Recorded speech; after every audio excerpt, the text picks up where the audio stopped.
Hi there! So listen, I thought I would take just a few minutes to explain to you why I'm so stinking excited about this week's proceedings for the reburial of King Richard III. Because I'm going to be blowing up my statuses and y'all are going to want to unfollow me right quick because I just can't even handle it. It's the coolest thing ever.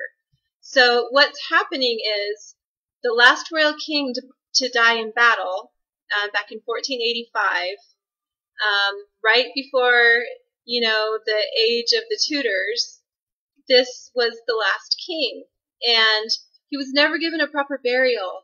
So back in the day, I'm saying a lot. I really apologize. And I don't know how to edit them out, so bear with. I'm going to try very hard not to say 100 times. So, anyway, King Henry VIII's father, Henry Tudor, actually won the Battle of Bosworth in 1485 in the middle of Leicester, the middle of England. And that's when King Richard III fell. He actually was the younger brother of Edward IV, who was a Plantagenet king. The Plantagenets were the family right before the Tudors. And actually there was a war between the bloodlines called the War of the Roses back in those days. And it was kind of family battling family. And, King Henry VIII's parents, Henry Tudor and Elizabeth of York, both came from the same bloodlines, if that makes sense. It would probably take me an eternity to try to explain that to you. All I'm saying is that this king right here, who only reigned for 2 years, got really bad press back in the day. Shakespeare blew up his reputation, blamed him for killing the princes in the Tower, Edward IV's 2 young sons, who were obviously to succeed their father, Edward first, and then, of course, Richard, if something had happened to Edward. And those 2 little boys ended up missing from the Tower of London. And it was always thought that King Richard III had something to do with it because he was not thought to have been strong enough to actually succeed his brother through earned means, I guess you could say. His wife, Anne Neville, and his mother were scheming behind the scenes to try and assure that Richard's had a place in line. Richard and Edward also had a brother named George. He was the middle brother, and he could not succeed Brother Edward because he was tried for treason by his brother, and they ended up deciding to end his fate in a vat of Malmsey wine.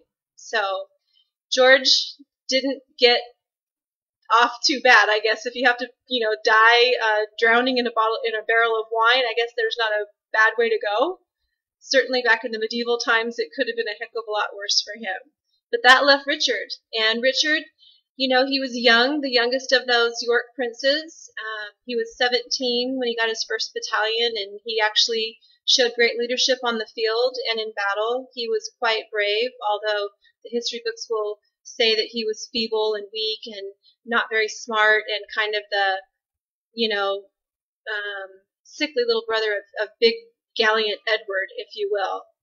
I'm also an Edward fan, but anywho, Richard kind of got a bad rap. So the fact that when he fell to Henry Tudor at the Battle of Bosworth in 1485 at 33, he was never given a proper burial. So tradition had it back in the day that if most kings, when they would conquer another king, they at least had the respect to give them a proper burial.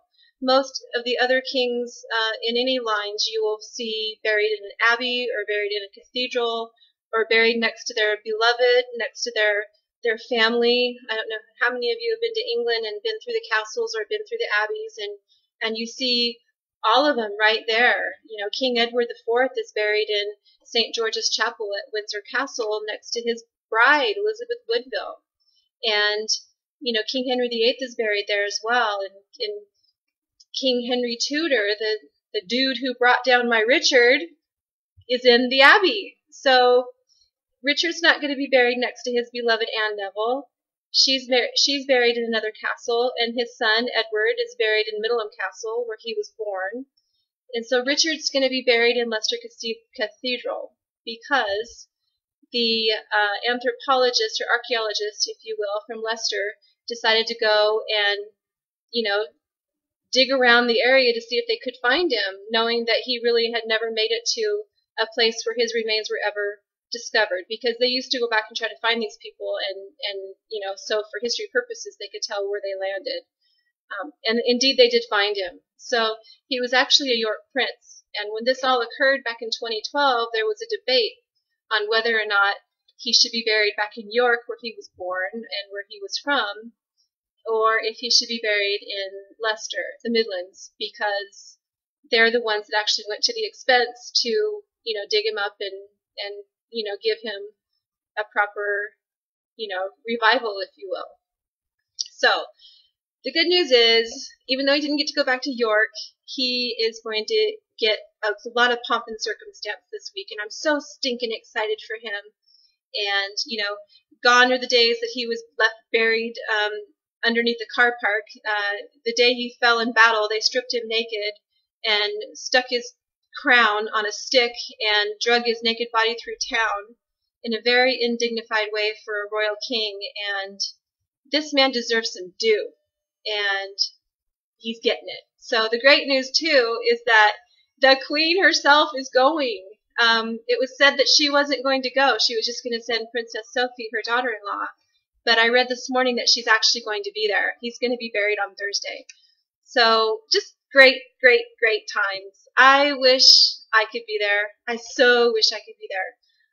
My husband did take me back in July. I got to see the battlefield. We got to walk along the battlefield, and they showed us the point where Richard fell, and the way that they did the battlefield as far as the museum, and it's just amazing, just incredible. So to actually walk on the soil where all this happened was just incredibly wonderful for me. I just took it to heart so much, and that's why I truly wish I were there now. It's just, I'm annoying as heck about it, but I just wanted to tell you why I'm so excited, and long live King Richard III. Oh, and if you wanted to see a few things I got from the museum, check it. Is that so cool? Yeah, you put your wine in it. Oh God, it's great. And then my King Richard III coffee mug, of course, and I do sip my coffee from this as often as I can. So feel free to unfollow me. You won't hurt my feelings, but I'm not going to be shutting up about this anytime soon. So, toodaloo.